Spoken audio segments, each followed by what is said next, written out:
junior at the University of Texas at San Antonio, and over the summer I had the opportunity to work with Dr. Keith Weiner at the Naval Research Laboratory in the HBUC program.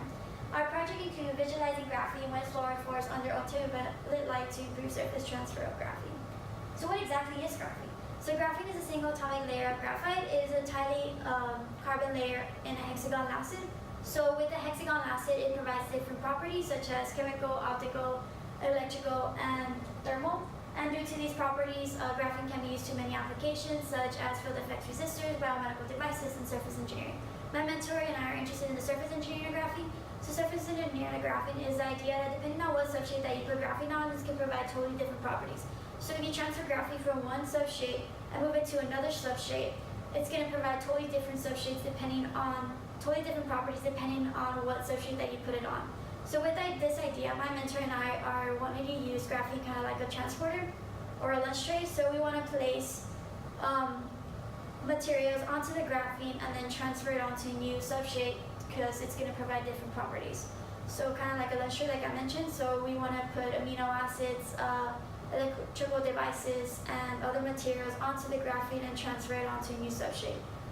So the interactions between the substrate and the graphene is depending on the van der Waals reactions and the hydrophilic nature of the graphene. So we want to weaken the van der Waals reactions in order to be able to transfer it onto a new substrate, and this could actually be weakened using water. So we can weaken the van der Waals reactions using water, and this would actually help us transfer it onto a new substrate.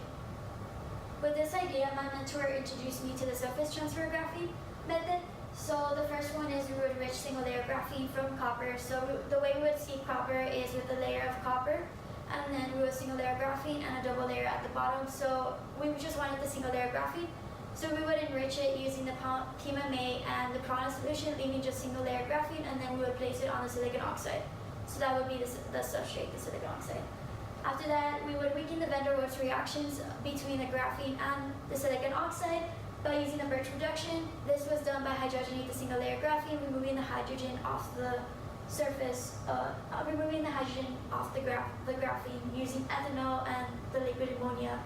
After that, we would dip it into water.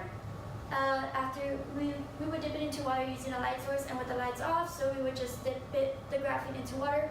After that, we were just left with the single layer graphene on top of the surface, and then we would transfer it we would get a new substrate and transfer the graphene onto the new substrate, and that's actually the idea where it's going to provide different properties after that. So my mentor decided to use several ink dots to transfer, so we would transfer several ink dots from one substrate to another substrate using graphene. We decided to use several ink dots because it's used for electrical components. It's used for electrical devices for electrical components. So we would print the several ink dots onto the single layer graphene and then transfer. For the single layer graphene, most of the dots were able to be transferred.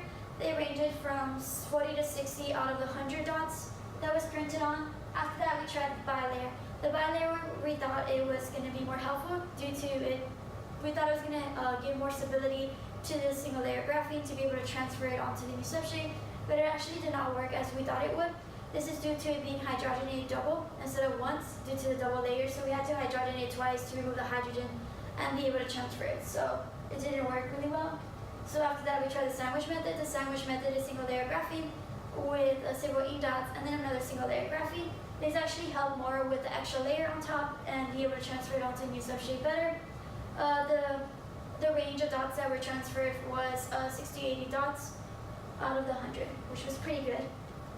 However, although it worked, I ran into a roadblock where dipping into water led to a problem. So the problem was that it was really hard to visualize the single layer graphene on the water due to being colorless and transparent, and that affected the transferring process of the graphene. So our overall goal is to improve the surface transfer of graphene by adding a fluorophore onto the graphene. So I did 4 experiments to test out if by adding that fluorophore would it enhance the surface transfer of graphene, as well as apply it to see if it actually helped overall. So the first one was identify what actual fluorophore would enhance the visibility of graphene. test the efficiency using the method, and then wash it to see the washability of this method. After that, we would test the efficiency of the transfer with application, and then we would improve the surface transfer to see if we add another layer, wouldn't it actually improve the surface transfer of graphene. So this is I tried 3 different fluorophores. This is for experiment 1. The first fluorophore I tried was a polymer. So the way we would apply it is we would spring coat the polymer onto a single layer of graphene to see if it would increase the visibility of graphene. However, it did not work due to the polymer folding onto itself, so the graphene would fold onto itself, so it wouldn't even be seen. After that, we tried a fluorophore fluorescence dye. So we would dissolve the fluorescence using a solvent. After that, we would spin coat it onto a single layer of graphene and see if it would improve, but in reality, it did not really improve due to it being soluble in water, so the graphene would dissolve in water as well. So overall, we tried anthracene. Anthracene was actually the one that worked. So anthracene worked due to it being crystal, it's colorless, and it actually is a blue color under UV light, so that helped increase the enhanceability of the single layer graphene.